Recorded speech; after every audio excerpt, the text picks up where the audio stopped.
اور پتا تو سب کو تھا. یہ کہتے ہیں نہیں اگر حسین سچا تھا لوگ نہ بولو, لوگ بولتے تھے مگر سامنے نہیں بول سکتے. حسین سامنے بولا, ورنہ جیسے امام ابن کثیر رحمۃ اللہ علیہ فرماتے ہیں امت کا ایک شخص بھی ایسا نہیں تھا جو یزید کو حسین کے مقابلہ میں اچھا سمجھتا. صرف دولت امویہ جو تھی دشمن تھی اس کی, ورنہ مسلمانوں کے سینہ میں اس کی محبت موجود تھی. سب جان, اس لیے عظیم انسان کو نکلنا پڑا, جنت کے جوانوں کے سردار کو. اور میں آپ تک پہنچا دوں جو حسین کا دشمن ہے وہ رسول کا دشمن ہے.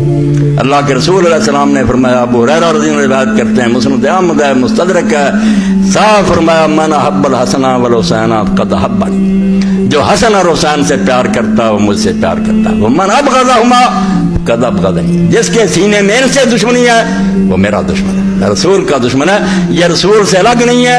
اور آپ صحیح بخاری میں فضائل اہل بیت میں پڑھیں, ظاہر میں بھی اللہ نے ان کو اپنے نانا کی طرح بنایا تھا. سچ مجھ تھے بھی وہی اوصاف, مگر شکل بھی یہی تھی کہ عبداللہ ابن عباس رضی سے ایک شخص نے کہا میں نے رسول اللہ کو خواب میں دیکھا. آپ نے فرمایا حلیہ بیان کر. اس نے کہا بے حسن ابن علی جو ہیں بالکل ان کے مشابہ تھے. آپ نے فرمایا تو نے واقعی رسول اللہ کو دیکھا. صحیح بات ہے کہ حسن سر سے پاؤں تک رسول اللہ کے مشابہ تھے. اور جب عبید اللہ بن زیاد کا امام بخاری ترمذی لکھتے ہیں نامراد, اس کا دربار تھا اور وہ حضرت حسین رضی اللہ عنہ کی ناک پر چھڑی مار رہا تھا اور کہتا کیا حسن ہے اس میں, لوگ کہتے ہیں بڑا حسین ہے. تو حضرت انس نے کہا اللہ کی قسم حسین اللہ کے رسول کے سر سے پاؤں تک مشابہ تھا. یہ تانا دے رہا ہے اگر یہ حسین نہیں جو رسول اللہ سے مشابہ رہا ہے تو اور کون حسین ہو. تو لوگوں نے یہ سب کچھ دیکھا. یہ حضرت حسین سے کوئی چھپا ہوا نہیں تھا, مگر وہ جانتے تھے کہ اگر چپ رہے ہیں تو یہی ہوگا کہ بڑے بڑے علماء جو ہے نا وہ خوشامدید بن جائیں گے, منافق ہو جائیں گے, باہر کچھ کہیں گے اندر کچھ. تو لوگ گئے فواقعوا فی یزید ابن معاویہ, تو عبداللہ بن عمر رضی اللہ عنہ کے پاس انہوں نے یزید کو بہت برا بھلا کہا. فقال تقولون ھذا فی وجوہ, تو آپ نے فرمایا کہ تم ان کے منہ پر بھی یہ کہتے ہو. یہ اسلام ہے, دین تو کہتا کٹ دو حق کو. یہ اللہ کے رسول اور خلفاء نے اس کا مگر بعد میں نہیں رہنے دیا. میں کیا کروں, اور دوسرے کا مار مار کر لوگوں کر دیا, کچھ کو لالچ دیا. جیسے اسی کتاب الفتن میں آپ پڑھیں امام ابن حجر فرماتے ہیں لاکھ روپیہ عبد الرحمن بن ابی بکر کو بھیجا, عبداللہ بن عمر کو بھیجا کہ لاکھ لے لو اور یزید کی بیعت کر لو. انہوں نے کہا ہمارا دین پھر بہت سستا ہوگا.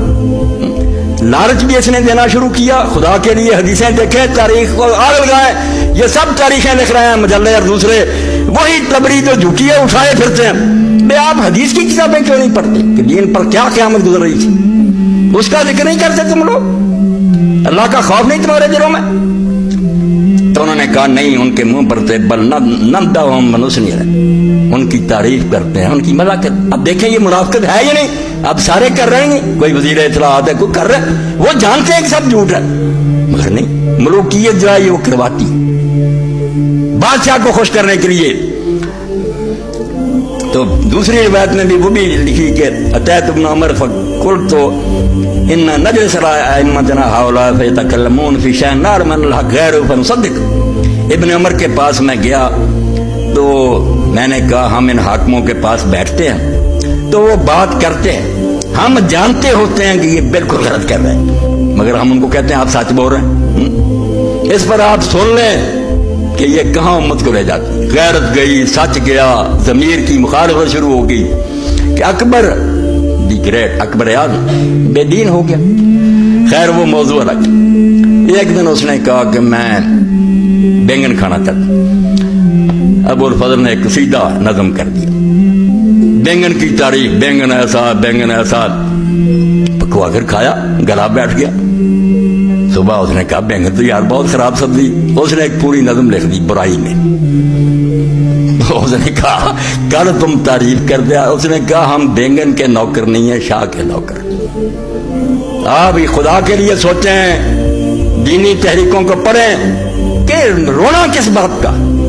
جہاں بادشاہ ہوتی نا وہاں لوگ سچ نہیں بول سکتے, مجبور ہو جاتے ہیں. پیسہ ان کے پاس ہوتا, ڈنڈا ان کے پاس ہوتا.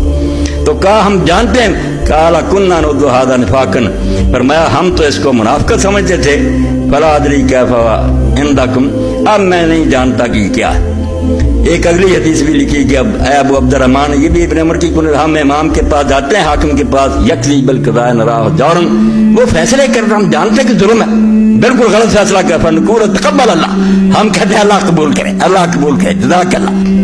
فقال انا نحن معاشر محمد، آپ نے فرمایا ہم رسول کے ساتھی تھے، اس کو منافقت سمجھتے تھے، مگر دور بہت جلدی بدل گیا، 50 سال نہیں گزرے، نمونہ پڑا